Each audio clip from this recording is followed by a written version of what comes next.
अमीरपुर गांव अपनी समृद्धि और रौनक के लिए मशहूर था।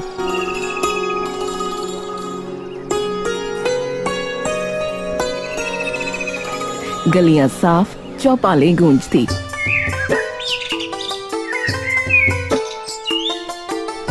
और बाजार रंग बिरंगे कपड़ों से जगमगाते। उसी बाजार के बीचों बीच था धनगर कपड़ा भंडार। उसके मालिक धनगर सिंह की ईमानदारी और मिठास ही असली पूंजी थी। अरे धनगर भाई, आपके कपड़े तो पूरे इलाके में सबसे बढ़िया है। हाँ भाई, कपड़ा चाहे महंगा हो या सस्ता, भरोसा कभी सस्ता नहीं होना चाहिए। अरे सही कहते हो भाई, इसीलिए तो हम त्योहार बिना आपकी दुकान में आए मनाते ही नहीं हैं। हाँ। शाम ढलते ही आसमान में काले बादल छा गए। दुकान का शटर गिराते ही बिजली चमकी और मूसलाधार बारिश होने लगी। सड़कें वीरान हो गईं।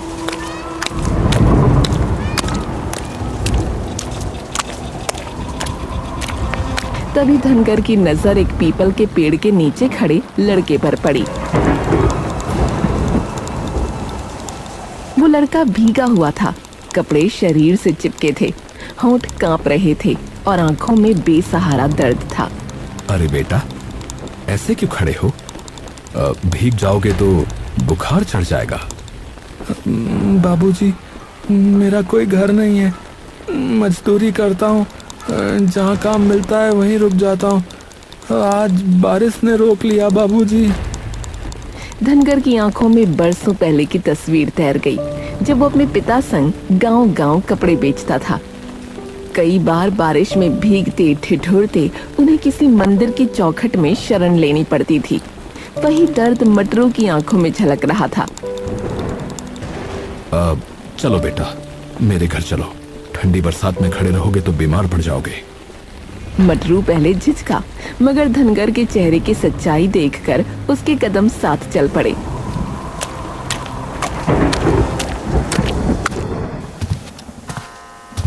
घर पहुंचकर धनगर ने अलमारी से सूखे कपड़े निकाले और मटरू को थमा दिए।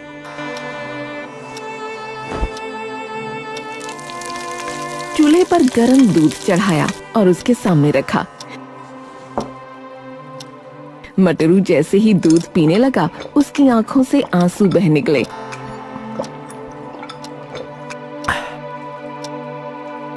बाबूजी, इतने अपनेपन की उम्मीद मुझे कभी नहीं थी। बेटा, तू मुझे अपना ही समझ। वैसे तेरा नाम क्या है? जी मटरू, मजदूरी करके पेट पालता हूँ, पर काम न मिले तो भूखा भी रह जाता हूँ। धनगर उसकी बात सुनकर कुछ देर चुप रहा, फिर गहरी सांस लेते हुए बोला, मटरू, अगर चाहो तो मेरे साथ यहीं रहो। दुकान में हाथ बटाओगे तो तुम्हें छत भी मिलेगी और रोजी रोटी भी।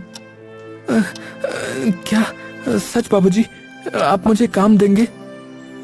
हाँ बेटा, लेकिन याद रखना, मैं सिर्फ कपड़े नहीं बेचता, मैं लोगों को खुशियां भी बेचता हूँ। झूठ, चोरी या बेईमानी मुझे मंजूर नहीं। बाबूजी, मैं पूरी ईमानदारी से काम करूंगा, आपको कभी शिकायत का मौका नहीं दूंगा।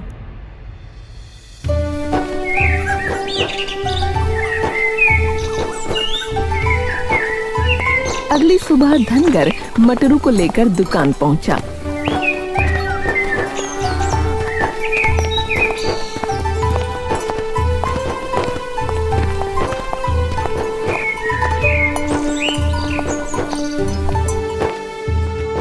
देख बेटा, कपड़े ठीक से रखना। ग्राहक आए तो पहले सलाम, उसके बाद फिर कपड़ा दिखाना, ठीक है? और अगर ग्राहक सलाम ना करे तो? तुम तब भी करना, यही असली धंधा है बेटा। धनगर की दुकान के सामने गुलशन कुमार की गुलशन वस्त्र भंडार थी। धनगर के यहाँ भीड़ देखकर गुलशन का खून खौल उठता था। अरे ये धनगर नया नवेला छोकरा कहाँ से उठा लाया रे? मालिक, लगता तो गांव का नहीं है। सूरत देखो, जैसे पहली बार धोती देखी हो। अरे तू ज्यादा बुद्धि मत झाड़, चल चुप हो जा। धनगर की दुकान पर भीड़ थी और गुलशन की दुकान सुनी। मालिक, घंटे भर से एक भी ग्राहक नहीं आया, क्यों ना कोई दूसरा धंधा कर ले। अबे चुप रहे, ये गांव वाले बेवकूफ हैं? सब उस ईमानदार धनगर के पीछे पड़े, लेकिन याद रखना एक दिन उसका धंधा चौपट करके रखूंगा, बता रहा हूँ, चौपट। गुलशन इतना कंजूस था कि अपने नौकर को भी फटे कपड़े पहनने देता। मालिक, कम से कम मुझे तो नए कपड़े दे दो। तेरे बाप ने पैसे दिए हैं क्या? है? चल काम पे लग जा। गुलशन की बहन साधना मंत्री किशन कुमार की पत्नी थी, दरबार में इज्जतदार मंत्री, मगर घर आते ही ताने सुनता।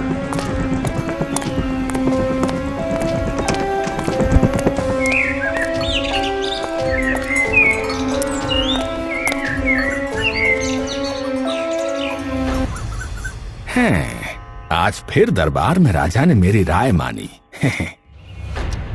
दरबार से क्या मिला? अपने साले की मदद तो कर नहीं सकते। एक बाहरी व्यापारी गुलशन का धंधा चौपट कर रहा है और आप बस राज दरबार में हाँ हाँ करते फिरते हैं।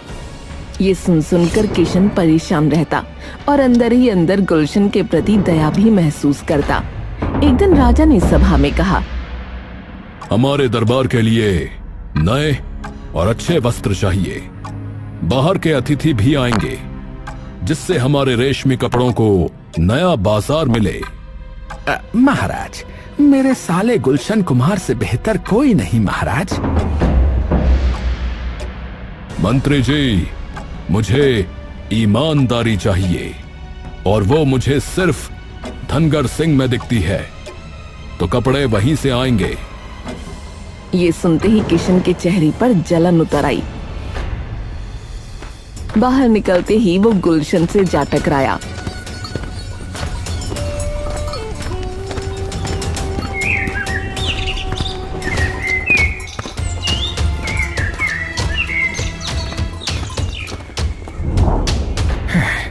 राजा ने तुम्हारे साथ अन्याय किया है, लेकिन चिंता मत करो, हम मिलकर धनगर को सबक सिखाएंगे। हाँ, यही तो मैं चाहता था। अब देखना खेल।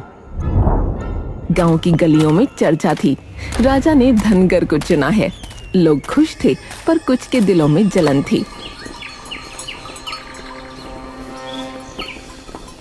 अरे भाई, अब तो धनगर का नाम जो है दूर दूर तक जाएगा और क्या। और गुलशन, अरे उसका मुंह तो देखने लायक होगा भैया। धनगर रात दिन काम में लगा रहता। मटरू भी पसीना बहाकर उसका साथ दे रहा था।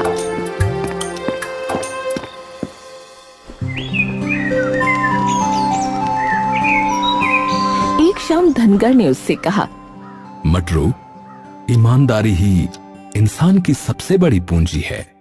बाबूजी, आपने मुझे घर दिया है, अब मेरी सांसें भी आपके लिए हैं। धनगर संतुष्ट था। लेकिन उधर गुलशन और किशन चालें बुन रहे थे। ओ जीजा जी, पीढ़ियों से ये धंधा हमारा था, आज एक बाहर वाला सब ले गया, बताओ।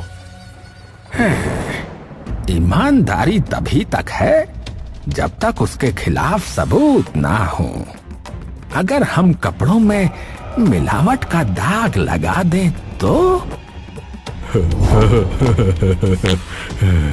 सबूत मिलेगा, और ऐसा मिलेगा कि राजा भी बचा ना पाएगा।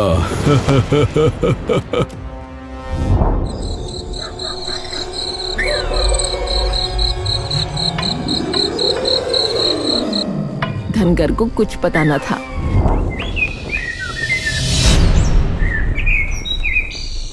सुबह उसने गाड़ी में कपड़े रखे और गर्व से बोला, बेटा, ये हमारा अभी तक का सबसे बड़ा ऑर्डर है, ध्यान रहे कोई कमी न रह जाए।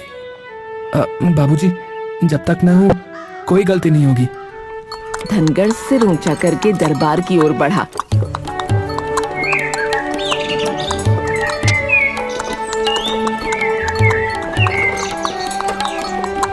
पर परछाइयों में उसके खिलाफ साजिश बुनी जा चुकी थी।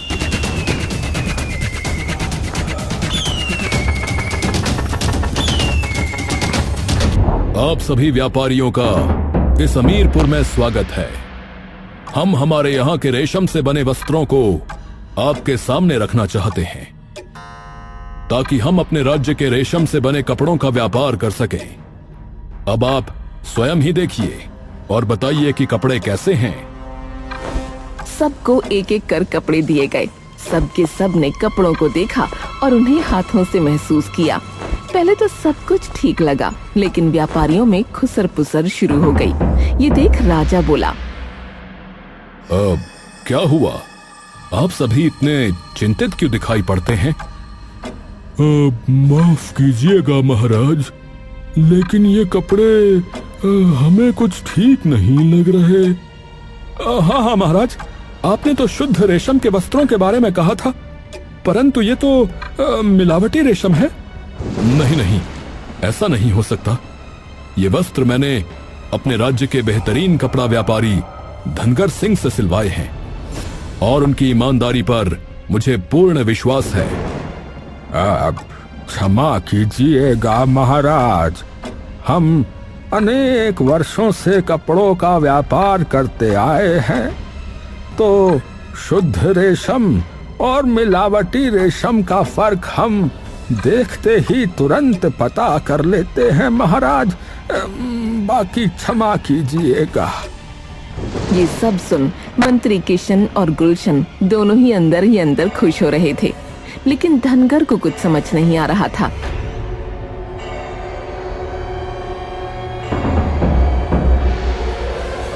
ऐसे कैसे हो सकता है महाराज? धनगर सिंह, अगर ये बात सत्य हुई तो? धनगर सारे कपड़ों को अपने हाथों से देखने लगा और उसे भी पता चला कि ये मिलावटी रेशम के कपड़े हैं। वो दुखी होकर बोला, महाराज, ये कपड़े मेरे नहीं हैं।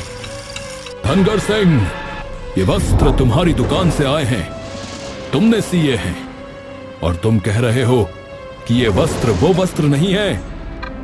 हाँ महाराज, मैंने तो असली रेशम से कपड़े सिए थे, लेकिन ये पता नहीं कैसे।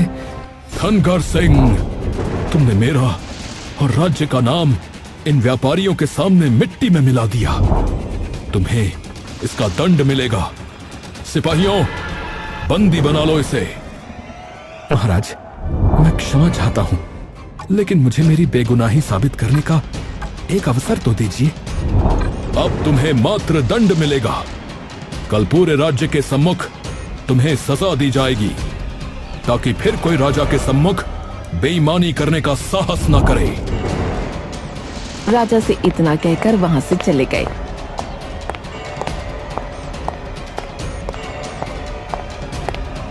सिपाहियों ने धनगर को बंदी बना लिया और ये किशन और गुलशन अपनी चाल में कामयाब हो चुके थे। उनकी खुशी का ठिकाना नहीं था। क्या जीजा जी, कैसी रही? हाँ साले साहब, बहुत खूब, बहुत खूब। सांप भी मर गया और लाठी भी नहीं टूटी। लाठी नहीं, उसकी ईमानदारी दम तोड़ गई।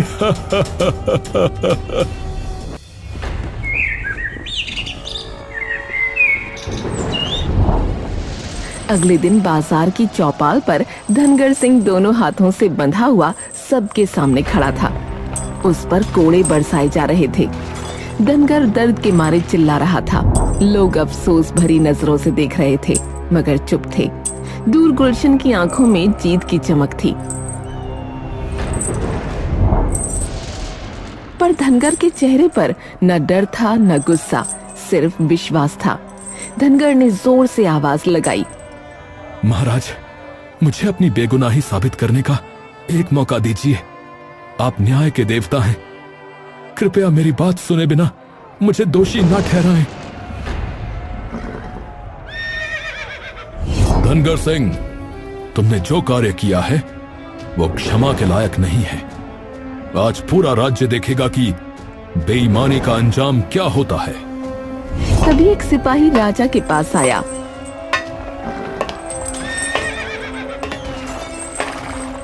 उसने राजा के कान में कुछ कहा। राजा थोड़ी देर चुप रहा और फिर उसने कहा, धनगर सिंह, ठीक है, मैं तुम्हें तुम्हारी बेगुनाही साबित करने का एक अवसर दूंगा, परंतु तुम्हें पहले मेरे 3 प्रश्नों के उत्तर देने होंगे, अन्यथा ये दंड तुम्हें दिया जाएगा। तुम्हें मंजूर है? मैं सहमत हूं महाराज। बाजार में सन्नाटा छा गया। राजा ने अपना पहला सवाल पूछा। तो बताओ, ईमानदारी क्या है? धनगर कुछ पल चुप रहा। उसने अपनी आंखें बंद की और गहरी सांस ली, फिर धीमी आवाज में बोला, महाराज, इस प्रश्न का उत्तर देने के लिए मुझे 1 दिन चाहिए। तब तक आप मुझे कृपया जीवित रखिए। राजा ने गुस्से से उसकी ओर देखा, लेकिन फिर धीरे से सिर हिला दिया। ठीक है, तुम्हें 1 दिन का समय दिया जाता है, परंतु तुम इसी तरह से बंधे रहोगे। पहला सवाल, ईमानदारी क्या है? धनगर ने सिपाही से एक छोटा सा बीज, थोड़ी सी मिट्टी और पानी मंगवाया।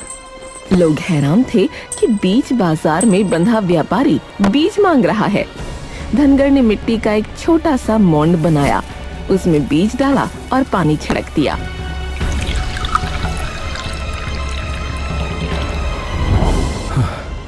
इसे यहीं रख दो, कल सब उत्तर समझ जाएंगे।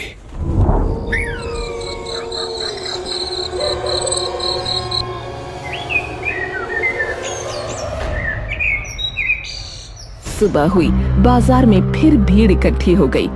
राजा भी आया। हर कोई उत्सुक था, अब धनगर क्या करेगा? बीज से छोटा सा अंकुर झांक रहा था। महाराज, आपने पूछा था ना कि ईमानदारी क्या है? यही इस प्रश्न का उत्तर है महाराज। क्या मतलब? महाराज, ये बीज हमारी आत्मा की तरह है। बाहर से ये छोटा और बेमतलब लगता है, परंतु इसके भीतर जीवन छुपा होता है। ईमानदारी भी वैसी ही है। ये दिखाई नहीं देती, पर जब सही वक्त और सही माहौल मिलता है तो ये अंकुर की तरह बाहर निकल आती है और वट वृक्ष बनकर पूरे जीवन को छाया देती है। ईमानदारी का फल शायद देर से मिले, मगर जब मिलता है तो इंसान को जिंदगी भर सहारा देता है। भीड़ में हलचल हुई, कई आंखें झुक गईं। उत्तम, अति उत्तम, परंतु अभी इम्तिहान बाकी है। दूसरा सवाल, ईमानदारी की दिशा क्या है? धनगर राजा को नदी किनारे ले गया। पानी कल-कल बह रहा था, हवा में शांति थी। महाराज, देखिए, ये नदी एक ही दिशा में नहीं बहती। ये खेतों को सींचती है, गांवों को जीवित रखती है, हर प्यास बुझाती है। ईमानदारी भी वैसी ही है। इसकी कोई एक जगह या एक दिशा नहीं। ये घर में माँ बाप का विश्वास बनती है, व्यापार में भरोसा, दोस्ती में निष्ठा और राज दरबार में न्याय। ईमानदारी अगर किसी एक दिशा तक सीमित हो तो अधूरी है। इसकी सच्ची पहचान यही है। ये हर ओर बहती है, जैसे ये नदी। राजा ने गहरी सांस ली। उसके चेहरे पर संतोष उतर आया। भीड़ भी चुपचाप सुन रही थी। बहुत अच्छे। अब तीसरा प्रश्न, ईमानदारी का असली रूप क्या है?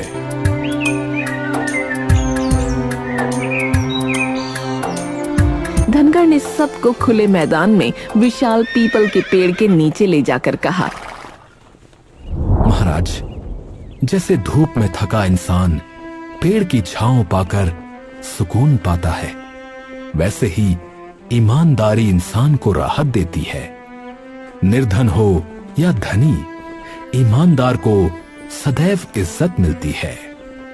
मुसीबत के समय यही ईमानदारी ढाल बनकर बचाती है। भीड़ की आंखें नम हो गईं। एक सन्नाटा सा छा गया।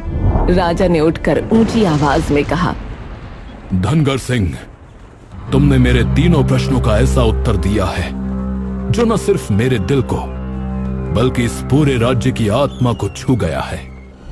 तुम सचमुच ईमानदारी के प्रतीक हो और मुझे पूरा विश्वास है कि तुम निर्दोष हो। परंतु क्या सिर्फ अच्छे उत्तर देने से कोई बेगुनाह हो जाता है? भीड़ में बातें शुरू हो गईं। सबकी निगाहें एक दूसरे पर घूम रही थीं। तभी किशन आगे बढ़ा।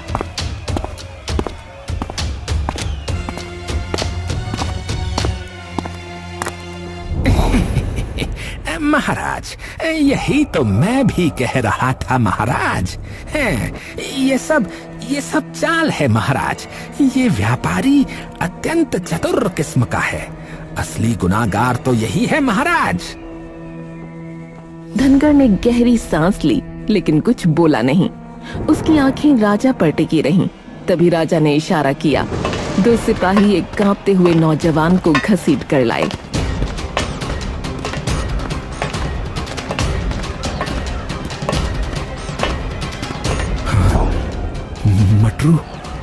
मटरू की आंखें झुकी हुई थीं। बदन कांप रहा था। भीड़ चुप हो गई। सत्य बोलो मटरू, ये गुनाह किसका है? महाराज गुनाह मेरा है महाराज। मुझे गुलशन और किशन ने लालच दिया। उन्होंने कहा कि अगर मैं बाबूजी यानी धनगर को फंसा दूं तो मुझे बहुत धन मिलेगा। मैंने लालच में आके धोखा किया। गांव की चौपाल पर जब मटरू से जवाब मांगा गया तभी उसकी आंखों के सामने वो रात घूम गई।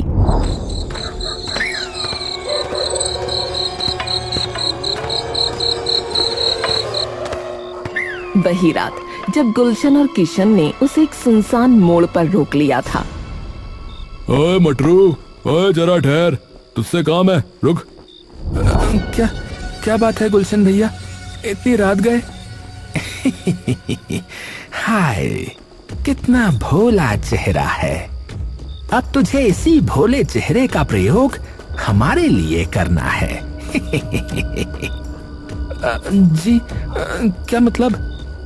मतलब ये कि धनगर जो कपड़े राजा के लिए बना रहा है ना, उसकी जगह तुझे ये कपड़े हमारे कपड़े रखने हैं, समझा?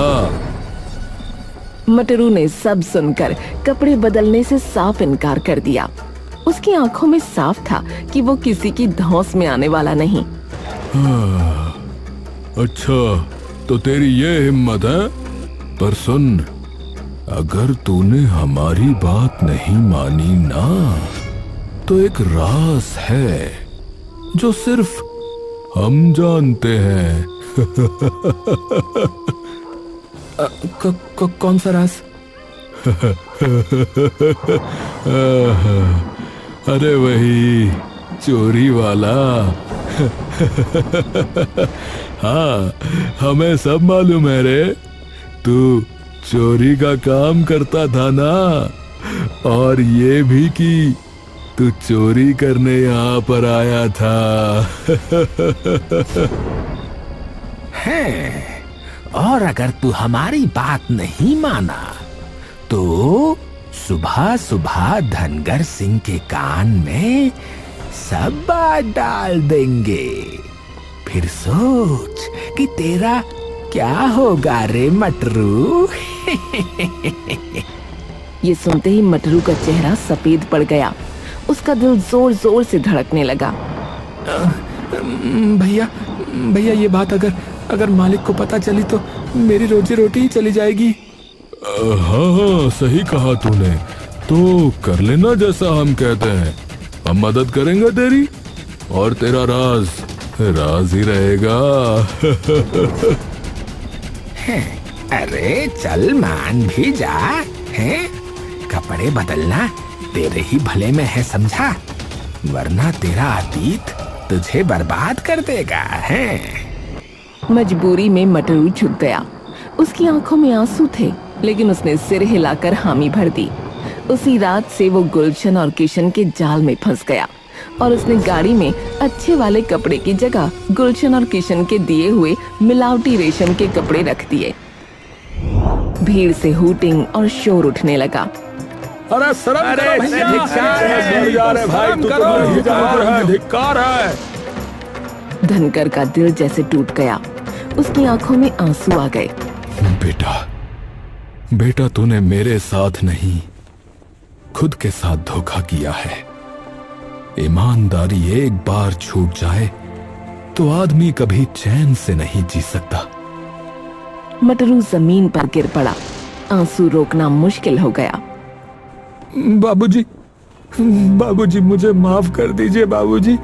बाबूजी, बाबूजी मैंने बहुत बड़ी भूल की है बाबूजी। बाबूजी, अब मैं कभी गलत राह नहीं चुनूंगा बाबूजी। बाबूजी मुझे माफ कर दीजिए बाबूजी। धनगर की आंखें नम थीं, पर स्वर कोमल था। इंसान से गलती हो सकती है, मगर सच्चा पछतावा ही उसे इंसान भी बनाता है। जा, मैं तुझे माफ करता हूं। राजा ये दृश्य देखकर गंभीर हो गया। उसने भीड़ की ओर हाथ उठाकर कहा, असली दोषी ये दोनों व्यापारी किशन और गुलशन हैं। इन्होंने ही इस मासूम को भटकाया। इनके सारे व्यापार जब्त किए जाएं और इन्हें कारागार भेजा जाए। सिपाहियों ने किशन और गुलशन को पकड़ लिया। दोनों के चेहरे पीले पड़ चुके थे। महाराज, महाराज, महाराज ये अन्याय है। महाराज, महाराज ये अन्याय है।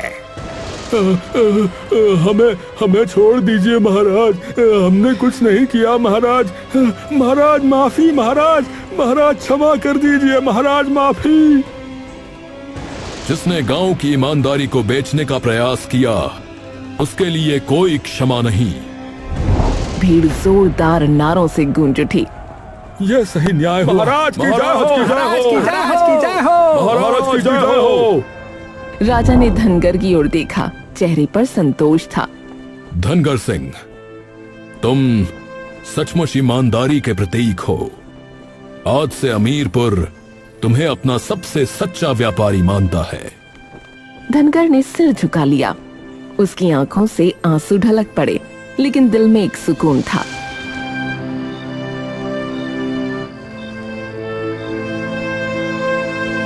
उस दिन अमीरपुर में सिर्फ एक आदमी नहीं जीता था, बल्कि ईमानदारी की जीत हुई थी।